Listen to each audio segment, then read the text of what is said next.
Hello students. तो हमने पिछला जो लेक्चर है उसमें हमने निकोलो मैकियावेली का जीवन परिचय देखा था और आज हम देखेंगे कि उनके मानव स्वभाव से संबंधित मैकियावेली के क्या विचार हैं, उन्होंने मानव स्वभाव के बारे में क्या कहा है।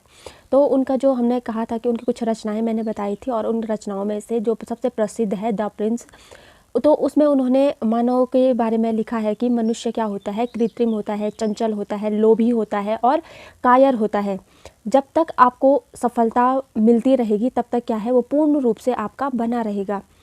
वो उस समय आपके लिए रक्त, संपत्ति, जीवन और अपने बच्चों को बलिदान करने के लिए तैयार रहेगा जब तक इनकी आवश्यकता दूर रहती है इनसे, ठीक है। और जो ही वह आवश्यकता निकट आती है, मतलब उनकी आवश्यकताओं की पूर्ति होने लग जाती है, तो वो क्या करते हैं, आपका विद्रोह भी कर सकते हैं, आपके विरुद्ध विद्रोह भी कर सकते हैं। मैकियावेली ने आगे कहा है कि मनुष्य साधारण रूप से निर्बल, अज्ञानी व दुष्ट स्वभाव का होता है और आवश्यकतावश ही भले बनने का स्वांग करता है। मतलब क्या है, वो नाटक करता है अच्छा होने का, क्योंकि क्या है उसकी आवश्यकताएं आपसे जुड़ी हुई होती है, इसीलिए वो आपके सामने अच्छा बनने का स्वांग रचता है। संपत्ति पर अपना आधिपत्य स्थापित करने का वह घोर आकांक्षी होता है।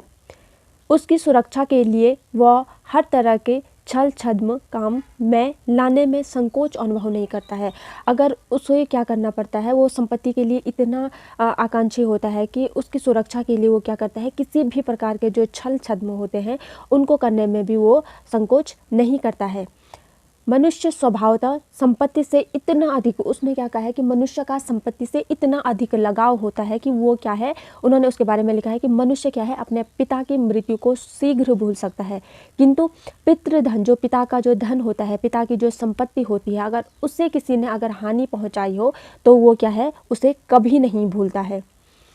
तो उन्होंने इसमें राजा को परामर्श देते हुए कहा है कि वह अपने नागरिकों को अन्य किसी भी प्रकार का दंड दे, लेकिन संपत्ति का कभी अपहरण न करे, ठीक है।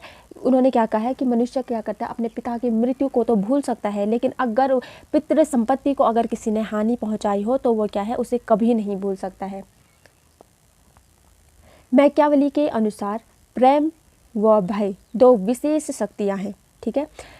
हम भी देखते हैं कि अपने जीवन में, अपने आसपास हम क्या करते हैं, या तो प्रेम या भय से हम किसी भी कार्य को कर सकते हैं, जिनके द्वारा मनुष्य से कुछ भी काम निकाला जा सकता है।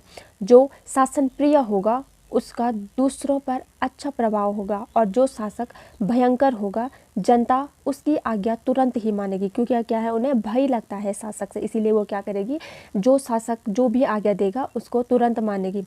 क्योंकि प्रेम और भय दो ही ऐसी शक्तियाँ होती हैं जिनके द्वारा मनुष्य को वश में किया जा सकता है।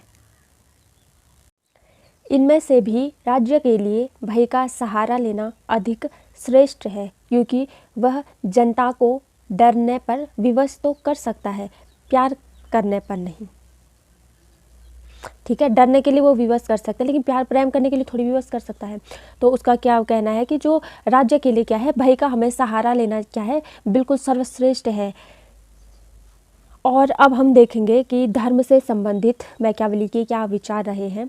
मैकियावेली ही वह प्रथम राजनीतिक विचारक है जिसने राजनीति को धर्म व नैतिकता से पृथक किया है। इस विषय में वह प्राचीन तथा मध्ययुगीन विचारकों से भिन्न मत रखता था। सोफिस्टों के अतिरिक्त जो यूनानी विचारक रहे हैं, सुकरात, प्लेटो, अरस्तु भी राज्य के नैतिक पक्ष पर बल देते थे। सिसरो आदि स्टोइक विचारक नैतिक नियमों को प्राकृतिक कानूनों के रूप में स्वीकार करते थे। चर्च के अधिकांश विचारक राज्य को चर्च के अधीन मानते थे, किंतु मैकियावेली ने, अब यहाँ पे हम देखें जैसे सुकरात हो गया, प्लेटो हो गया, अरस्तु हो गया, ये क्या करते थे, राज्य के नैतिक पक्ष पर बल देते थे। उसके बाद जो सिसरो आदि जो विचारक है, इन्होंने क्या किया है कि नैतिक नियमों के अधिकांश, तो क्या राज्य को क्या नहीं, प्राकृतिक कानूनों के रूप में उन्हें स्वीकार किया है। अगर हम चर्च के अधिकांश जो विचारक हैं जिन्होंने चर्च को चर्च पे ज़्यादा बल दिया है, तो उन्होंने क्या किया, राज्य को क्या किया है, चर्च के अधीन माना है। लेकिन मैकियावेली ने ऐसा नहीं किया। मैकियावेली ने राज्य की सत्ता को धार्मिक सत्ता से श्रेष्ठ बताकर राज्य को चर्च के नियंत्रण से मुक्त कर दिया। मैकियावेली जिसकी लाठी उसकी भैंस की कहावत को चरितार्थ करते हुए कहता है कि शक्ति और सत्ता प्राप्त करने और सुदृढ़ बनाने के लिए सब प्रकार की अनीति, कुकर्म, अधर्म, पाप, विश्वासघात, हत्या, हिंसा और क्रूरता क्या है, उचित है। यद्यपि राजनीति में व्यवहारिक रूप से इस सिद्धांत का पालन अनादिकाल से हो रहा है। उसका कहना है कि राजा के लिए धर्म द्वारा प्रतिपादित पवित्रता का जीवन भले ही सराहनीय हो, किंतु इतिहास में उसी राजा को अधिक सफलताएं मिली हैं जिसने धार्मिक जीवन को उपेक्षा की दृष्टि से देखा हो। अतः राजा को ऊपर से दयालु, विश्वासी और सच्चा होने का ढोंग करते हुए क्या करना है, राजा को क्या करना है, ऊपर से दिखाना है कि वो बहुत दयालु है, विश्वासी है, सच्चा है, ऐसा ढोंग रचना चाहिए। और आवश्यकता पड़ने पर निर्दयी, अधर्मी, विश्वासघाती, झूठा बनने के लिए भी तैयार रहना चाहिए। उसने इसी पोप अलेक्जेंडर शस्त्र के उदाहरण से पुष्टि करते हुए कहा है कि उसने लोगों को धोखा के अलावा कुछ भी नहीं किया।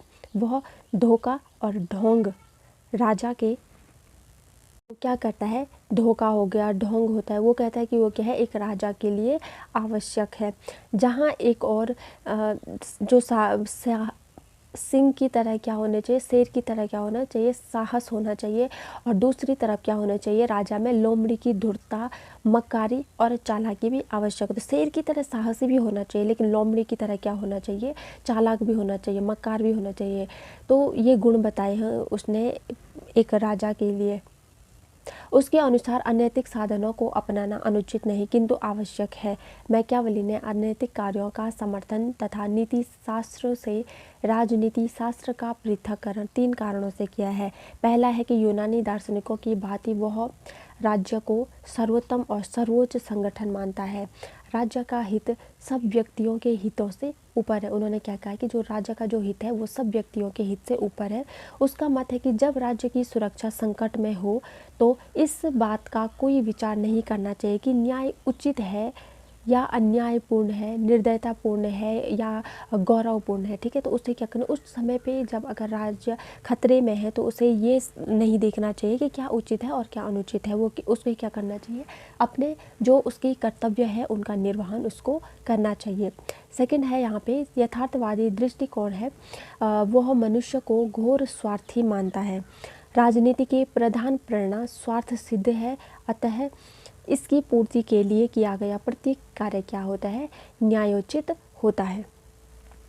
तीसरा कारण बताया है कि उसका शक्ति और वीर पुरुषों को असाधारण महत्व देना है। शक्ति प्राप्त करने के लिए किसी भी उपाय का आश्रय लेना क्या है, उचित है। वो क्या कहते हैं, शक्ति को प्राप्त करने के लिए किसी भी प्रकार का, चाहे वो उचित कार्य हो चाहे अनुचित कार्य हो, तो उनका आश्रय लेना क्या है, उचित है। वो उसे गलत नहीं मानता है। वो आगे कहता है कि जो समाज में जो लोग रहते हैं वो शासक द्वारा बनाए गए कानूनों का तो उल्लंघन कर सकते हैं, उनको मानने से इनकार कर सकते हैं, लेकिन जो धर्म के आधार पर अगर हम कुछ नियम बताते हैं तो वो क्या करते हैं, उसको ईश्वरीय नियम बताकर क्या करते हैं, उसका पालन करते हैं।